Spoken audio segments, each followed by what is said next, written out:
Hey, this is the Fight Nerd, and I'm here now with the living legend in mixed martial arts, Frank Shamrock. Frank, how's it going today? Pretty fantastic, man. Thanks for having me. No problem. Now, coming up this weekend, Gym Rescue is premiering on Spike TV, starring you and another legend in the sport, Randy Couture. So, can you tell us real quickly what this show is all about? Sure. Well, we're Spike TV, and I and Randy are trying to kick America into shape, and we realized that most of it happens at the fitness gyms and the gyms of America. And after taking a peek at it, our gyms in America have a little trouble. So we decided to do the gym rescue. We go into gyms that are struggling or on the brink or really having trouble making it, and we kick the owners into gear, help them with the business, give them a new brand, model, and direction, and help the community, and then we take off and go to the next town. All right, that sounds cool. I saw the pilot episode of the show, and it looks pretty fun. So let me ask you, what's been the biggest challenge that you and your team face when you come to fix these gyms up? Wow, the biggest challenge for me has just been communicating, business processes and skills, and trying to get some of these very well-meaning owners up to speed on, what real business practices are. I was shocked at how antiquated some of these owners, ideas of business and how little money they were making for the square footage and just the assets they had. So I was just shocked at, the lack of business acumen in that community. I'm sure there's a lot of gym owners who would love to have you and Randy come into the gym and fix the place up. But for those that weren't able to make it onto Gym Rescue and just any other gym owners that are listening to this interview today, what would you say is one bad trait that you saw run rampant through all the gyms you work with during the show that all the gyms can improve on? Well, I think the biggest thing is know your market. Know your market, know your market, know your market. And then the second was, good marketing and proper systems. And those were the big three that we saw. People offering, bad programs in a good market or, just programs that didn't fit their community. They weren't filling the need, of what they were supposed to be doing. I think that was the main thing. Now, there's a lot of these rescue-type shows on TV these days, so what really separates Gym Rescue from these other reality shows? Yeah, I think it's really compelling to not only pull back these sheep, but, all these lives of these gym owners, but to see the reasons why they don't, upkeep their gym or they don't, maintain their business. For me, that was the most compelling part, because I know all about fitness, I know all about gyms and running them and stuff. But when you're sitting on an asset, you're helping a community, what your role is supposed to be, and yet for some reason you do the exact opposite. That's almost, detrimental to you or is detrimental to you.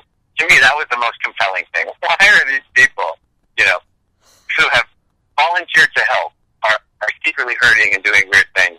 That was so compelling to me. Now, right now, I believe this is a 3-episode run on Spike, but have more episodes been filmed, and do you know what the future plans are going to be for this show? No, so far we only got the 3. I'm hoping for many episodes. It was grueling and emotionally challenging, and Randy said after the 3, this was so hard, they're probably going to have us 3 more. I saw in the first episode you got into a shoving contest with one of the gym owners. I mean, just give us a little sneak preview of what else we can expect to see you and Randy get into. Well, this is one of those emotionally charged shows, because these are people that are very passionate about what they're doing. And they're really there to help people. But they're also hurting themselves or their community or their business. And when you bring that truth out, nobody wants to see that, hear that, and we do it in front of everybody. And boy, people get really upset. And they look at Randy or I and they go, I better push the smaller guy. Randy's too big and scary looking. But it was a challenging show because, people, this is their life. A lot of people, fitness and the fitness world and that gym is their whole existence. And the community lives and thrives off of that. And when you threaten that, it's threatening the core of people. All right, now I want to talk about another Spike TV show that you were part of last year, which was your Bound by Blood documentary that was about you and your brother Ken kind of reconciling. And I wanted to ask if you were still in contact with Ken and how much your relationship has actually changed since that doc was filmed, or if it stayed the same but just less anger towards each other. Well, the relationship has grown. From that point, it was really a washboard point. We kind of started over. It's fragile, because we've not known each other and hated each other more than we've known each other and worked together. So we're trying to figure out what that relationship is, what that brotherhood is. My mind's in business, so I want to do business, and we're finding great challenges and working together. So it's progressing, but it's 100% better than where it was, which is, you know, what the documentary was for me and what I hope to get through. Well, that's good to hear. I mean, how often do you guys talk nowadays? We talk about every couple weeks, and, you know, my world's surrounding business and my daughter and, you know, kindergarten and stuff like that. So anytime those worlds combine, I combine them into it. And he's busy rebuilding his brand and trying to focus more on business side. So I'm hoping that we get some nice parallels there. We can either work side by side or work together. All right, well, yeah, either way, congrats on repairing everything. But I do want to ask you, of course, you know, if you weren't, if you're injury-free, let's say, and you weren't retired, does a fight with Ken or would a fight of Ken still made sense for you? Or is it even important anymore? Well, that's actually a pretty good question. You know, the fight for Ken, well, I don't know, it's a tough one.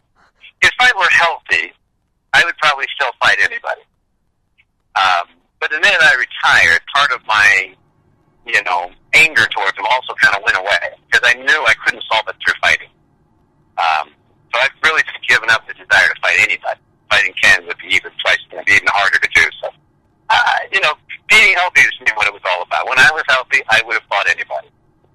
The minute I stopped being healthy, it just stopped being a good idea for me.